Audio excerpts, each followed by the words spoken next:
교회에 대해서 말씀을 나누고 있습니다. 교회란 무엇인가에 대해서. 그래서 큰 제목으로는 본질은 깊고 영향력은 넓게라는 제목으로, 오늘은 제목 자체가 여러분 교회는 성령이 역사하는 곳이다, 이런 제목으로 말씀 나누게 됩니다. 교회는 성령이 역사하는 곳이다. 그러니 우리가 교회 올 때마다 우리 스스로 잊지 말고 끊임없이 묵상해야 되는 것이, 이곳은 지금 하나님의 성령이 우리가 알게 모르게 운행하시면서 때로는 나에게 말씀하시고 때로는 나를 어루만지시고 나를 가르쳐 주시고 힘을 공부하시는 그런 곳이구나. 우리는 어떤 인맥, 학연, 지연, 혈연으로 모이기 이전에 그런 예수를 믿는 믿음 안에서 우리는 성령으로 여기 지금 모여있구나, 이런 이 마음, 이런 생각을 결코 잊지 말아야 될 것입니다.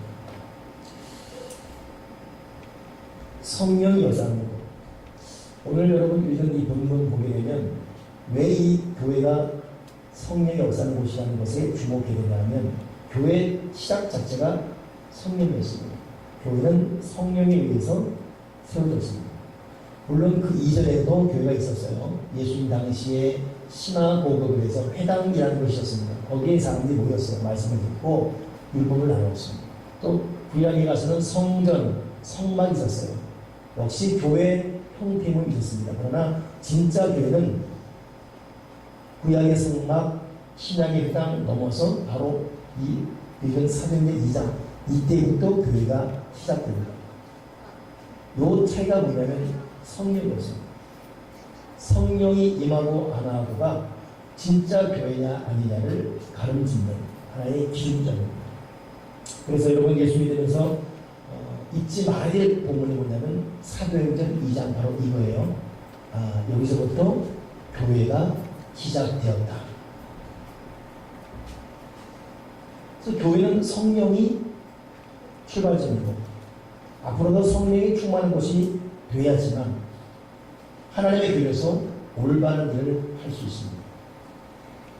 그래서 우리가 항상 다른 것도 중요하지만 항상 성령에 대해 민감하고 성령과의 교제가 살아있는 그런 성령의 사람이 되어야 됩니다. 저는 오늘 이 말씀을 준비하면서 이 성령이 임한 이후에 그럼 도대체 어떤 일이 계속 일어났을까를 사도행전 전체를 한번 요약해봤습니다. 성령이 임한 이후에 교회에 일어난 일, 이 사도행전 총 28장 보니까 12가지의 일이 일어났어요. 종류별로 모아보니까 우리가 성령으로 생활하는 신앙생활 가운데 우리에게도, 우리 교회도 이런 12가지 일이 꼭 일어나게 바랍니다.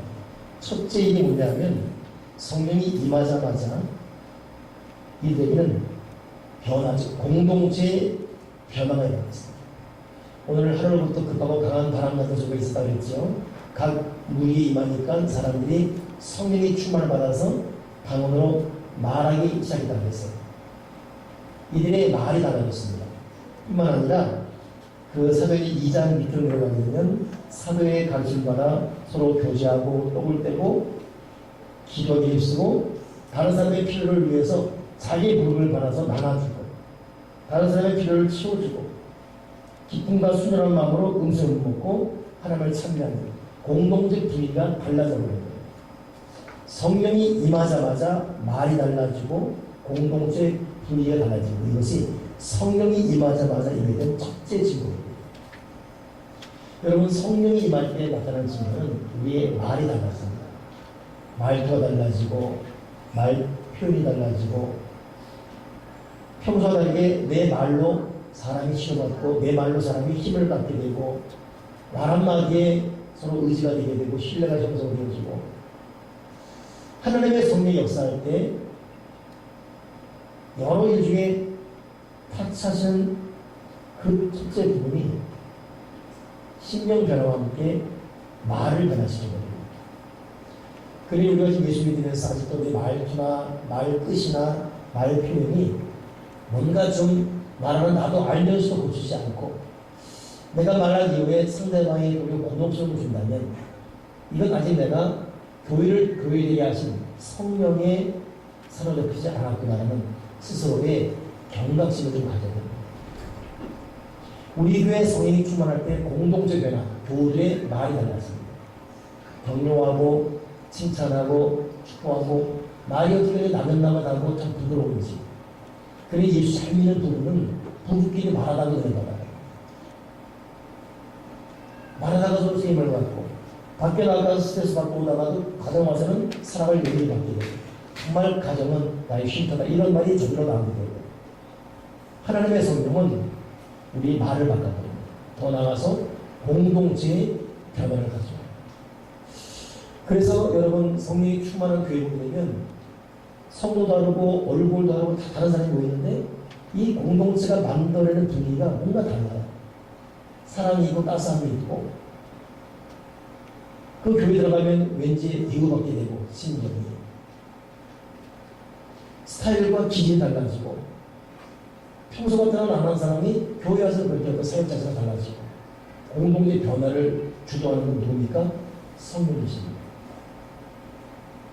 오늘 이렇게 앞에 성탄식의 준비가 되고 있습니다. 여러분 이제 가볍게 본 것 같지만 이걸 위해서 우리 권사님들이 돌아가면서 당번이되어 준비하고 있습니다.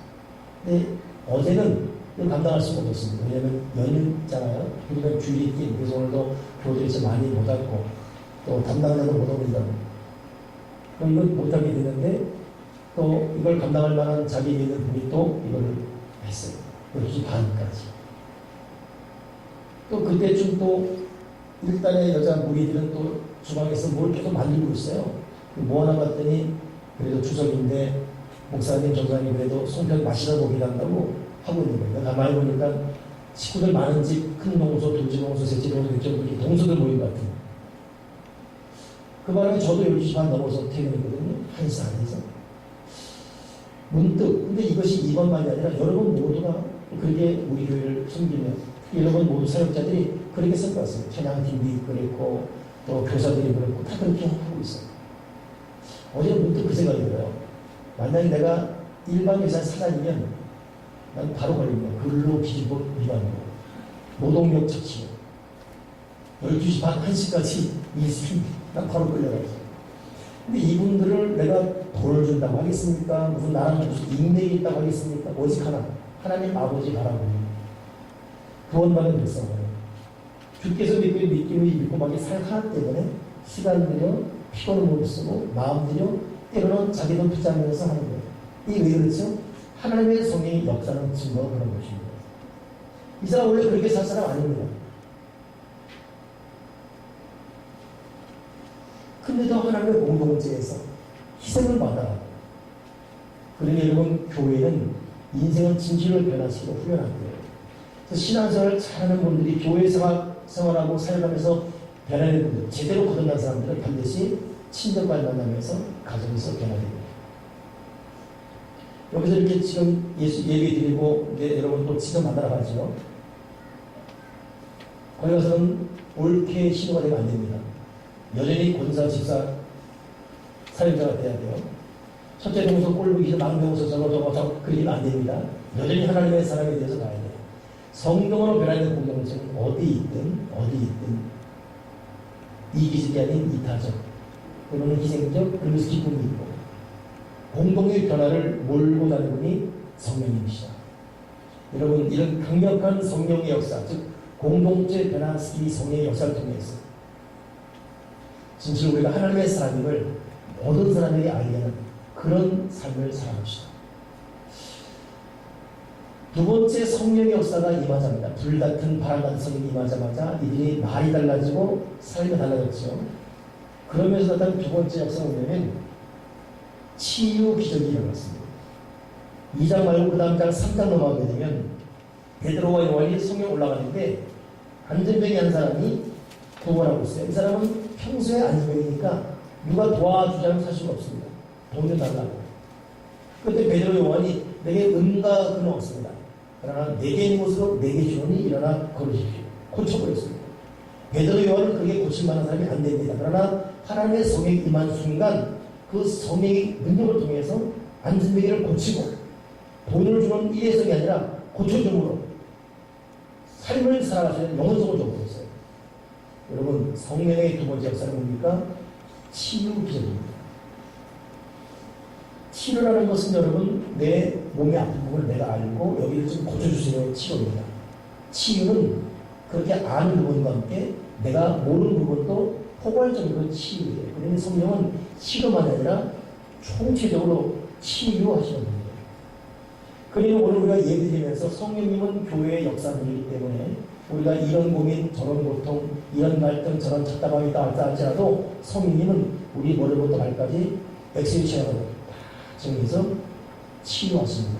생각을 치유하시고 상한 감정을 치유하시고 관계를 치유하시고 계획에 대한 두려움을 또 치유해버리시고 과거에 대한 슬픔을 치유해버리시고 현실에 대한 얽힌 걸 풀어버리시고 그러면 여러분 참 어려운 감정 여러 입장에 있다가도 예배 한번 제대로 드리고 갑자기 확 갠 아침 맑은 햇살 같은 활짝 된 해가 떠오르는 그런 기분으로 나설 때가 있는 것은 알기 모르게 성령님 우리를 치유하시는 거예요. 오늘 치유내가 저와 여러분 몸과 마음 정신 속에 흐르길 바랍니다. 성령님은 치유하십니다. 교회 역사 성령님 우리 교회 치유하시고 우리 교회를 치유해 주시옵소서. 아멘이십니까? 사실 우리 전 돈이 없고 몸 관리할 만한 시간 그런 물질이 없는 사람들은 성령 치유 받았죠. 있는 사람들이야 6개월마다 한 번씩 무슨 뭐 정기검진하고 헬스 가고 다이어트하고 뭐하고 하지만 우리는 그냥 이제 굴러가야 돼. 우리는 그냥 이런 우리에게 치유하시는 성령마저 없으면 못하겠습니다. 여러분 일본에서 어제 발표됐죠. 암 고침 약이 이제 시판됐습니다. 그래서 이것이 미국에도 시판돼요. 이제 여러분 걱정하지 않아도 돼요. 이 암 고침 약이 발표. 참 일본 사람은 대단합니다. 그런데 이제 우리나라 오게 돼 있어요. 그 약을 1년 동안 먹으면 암이 나는 거예요. 근데 돈이 14만 달러. 우리 돈으로 1억 6천만 원. 그냥 먹지 마세요. 그냥. 1억 6천만 원. 1년 동안 1억 6천만 원. 다 있는 사람들 대상이지. 우리는 하나님의 치료밖에 없어요. 또 돈이 있다는들 돈으로 치료 못하는 것이 한두 개 있습니까? 여러분 세상이 아직 잡지 못하는 게 뭔지 아십니까? 감기병이에요. 감기. 이거 뭐잖아. 그냥 무력화시켜서 감기가 스스로 그냥 없어지는데 감기를 못 잡아요. 감기를. 에볼라도 감기 아닙니까? 그걸 못 잡아요. 아무리 발전해도. 그러면 성령님 치료하시고 성령 얼마나 치료를 보여줘야 돼요. 우리가 성령 충만해진 이유가 거기 있습니다. 남에게 말해서 이 고통, 아픔, 누가 치료합니까? 성령님. 성령이 오늘 내 몸과 마음을 치료해 주시옵소서. 제가 아는 장로님하고는 평생 웃고 삽니다. 그리고 이번 성령 충만합니다. 그러니 건강하고 장수했어요. 근데 이분이 마지막 소원은 뭐냐면 자기 몸을 해부하게 내줘서 후학들이 자기 몸을 통해 좀 더 연구할 수 있고 의학 자녀들이 말리지만 아버지 유언이니까 그냥 진행됐지요. 이분 몸을 이렇게 해부하게 열어보니까 암이 9군데 걸려있어요. 문제는 본인도 몰랐고 자녀도 몰랐습니다. 암이 발병했다가 나은 거예요. 이 흔적이 9군데. 여러분 저도 여러분도 알게 모르게 중경분분이 반드시 있습니다. 절대 없지 않습니다. 모를 뿐이에요. 자기 대본에 나왔을 뿐입니다. 이게 인간입니다. 성령이 치유합니다. 특히 예수 믿는 사람들, 하나님의 사람들, 기도하는 사람들 성령이 알게 모르게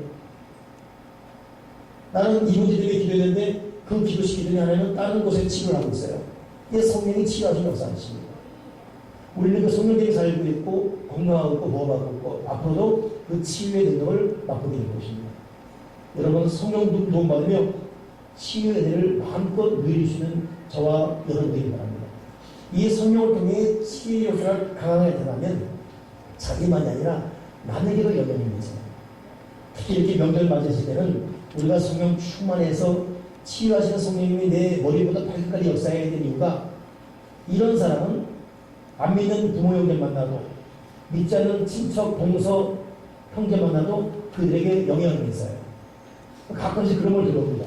이상하게 우리 딸만 하면 내 몸이 시원해진다. 아, 우리 아줌마는 뭐 근데 우리 며느리만 한 이틀 우리 집에 있다 가면 집안이 되게 기분이 좋아져. 왜 그렇죠? 치유하시는 성령님이 이 사람과 함께하는 그 영향이 확대되는 거예요. 여러분, 치유하시는 성령과 뜨겁게 교류하시고 그 지경도 그 영향력도 확대됩니다. 단지 자기만 치유하는 역사 속에는 성령의 사역이 일어나면 다른 사람도 치유하는 성령의 사역을 몰고 가는 치유자들이 있습니다. 그런 자가 되길 바랍니다.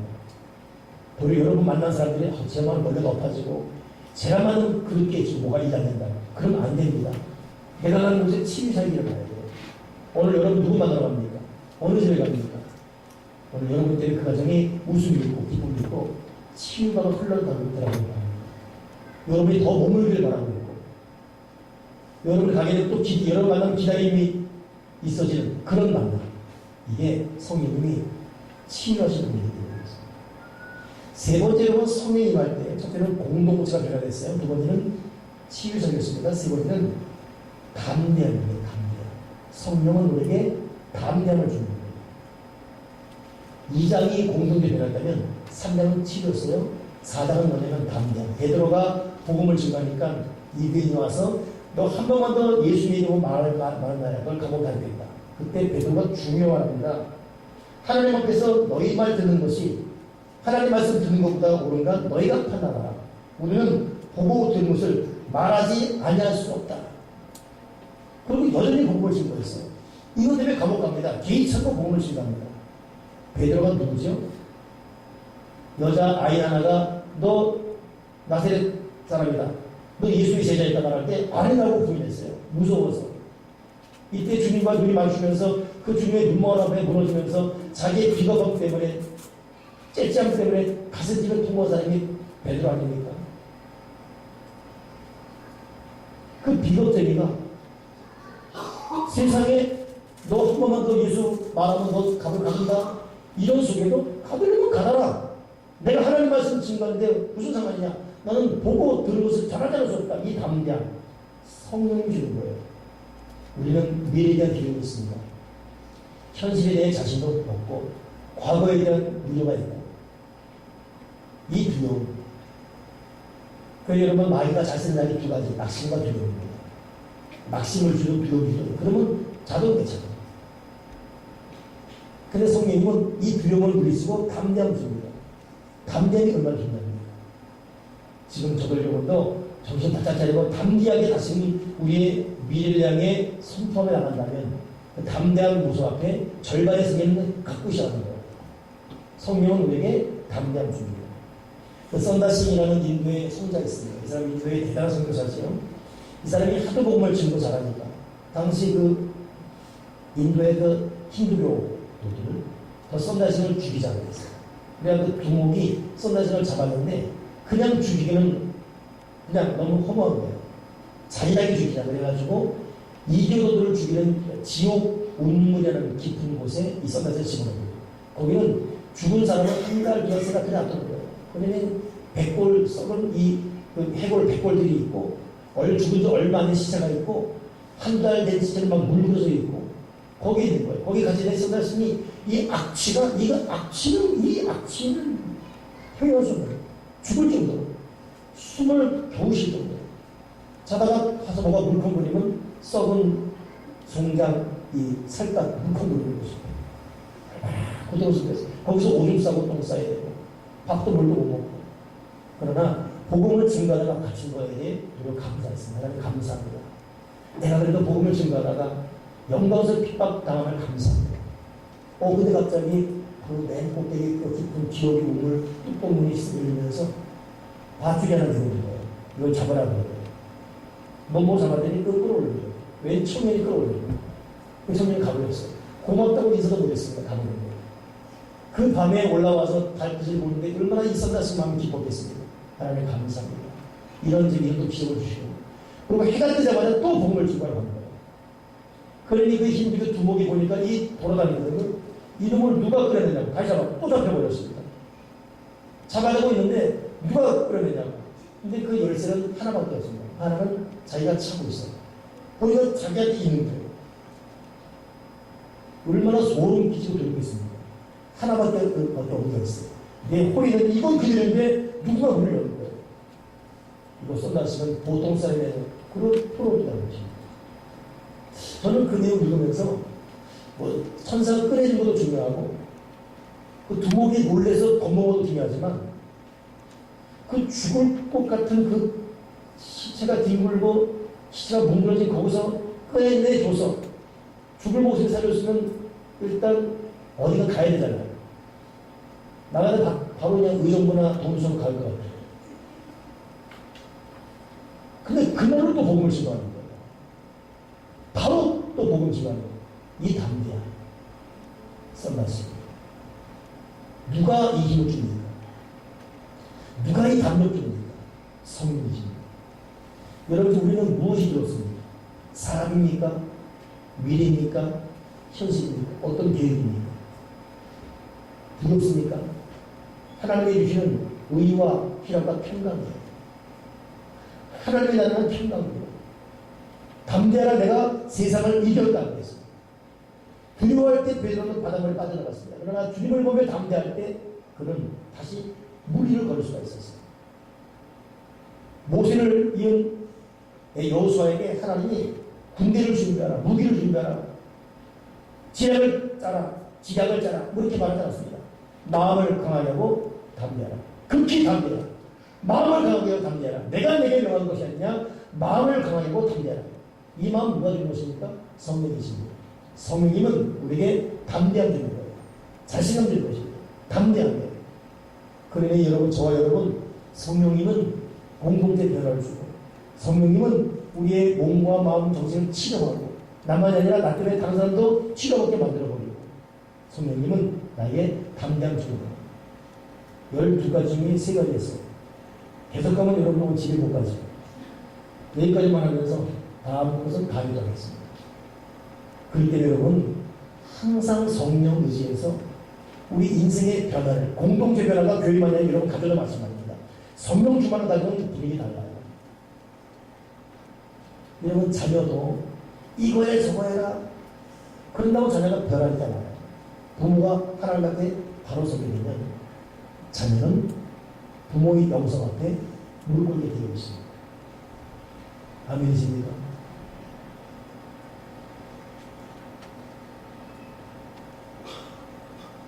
그렇기 때문에 항상 여러분 성령이 옆에 계시는 것, 예수님이 나에게 이미 와 계신 것, 이거 의식하고 성령님은 인격적이기 때문에 우리가 도움을 요청하고 기도하자면 그분은 마냥 기다리시는 분이십니다. 저절로 뭐가 될 거라고 생각하지 마십시오. 아무리 소나기가 내려도 여러분 장독대 항아리 뚜껑 닫아놓으면 물 한 방 안 들어옵니다.